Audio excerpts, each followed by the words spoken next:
Mana juma bilan ba'zi men degan. Ha, bugun shogirdlar nima tomoq yeymiz? Ha, bugun musho shogirdlarimizning tiliga asosan bir ba'zimen laqma yeydigan bo'lib qoldik. Mushunda to'rdashtirimga bir sunay dedim ko'nglimda. Emsa, mana.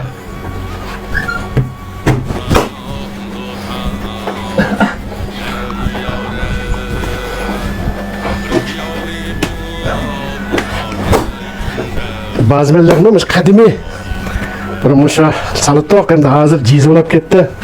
Bu laqmami nayt sinishliq yeyishliklarmen bu. İşte cho'g'ilib buni.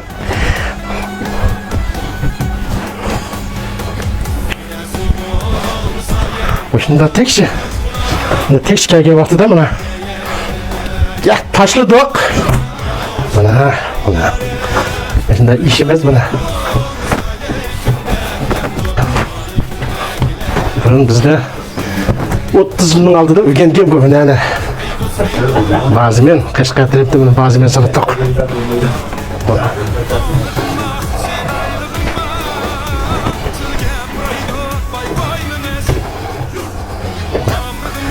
Bazimen diyor şu.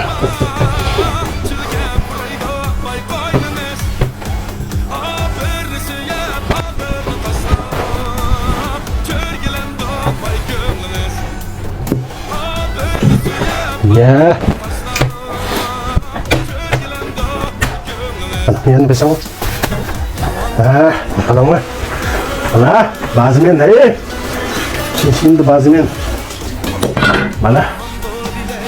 Mana şimdi alacağım.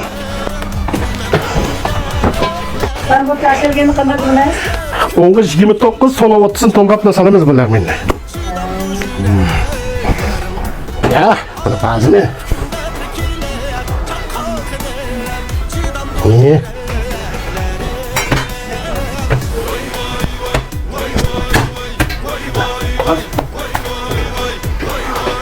Mana bazimen degan shu bilimda tardik. Ha? Mana. Ya, mana juma bilan bazimen degan shishimda. Ya, men yataqishib qoldi ya mana. Ha?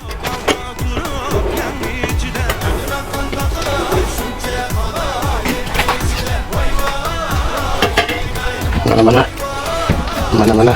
Bizdek xilda chaqaymiz buni. Mana bazimen laqmalarimiz mi chiqdi mana. Ha, mana bu shunda. Da, bazimen laqma degan shu mana. Agar bunda bazimen laqma yema deb qolsanglar, to'rdashin mehmon qilib pul sotmaymanmi? Chashdik. Ha? Mana mehmon qilma. Mana. Ya. Kuşapta ama bazimen bana. Üzerine yap, üzerine dağlar deptiken.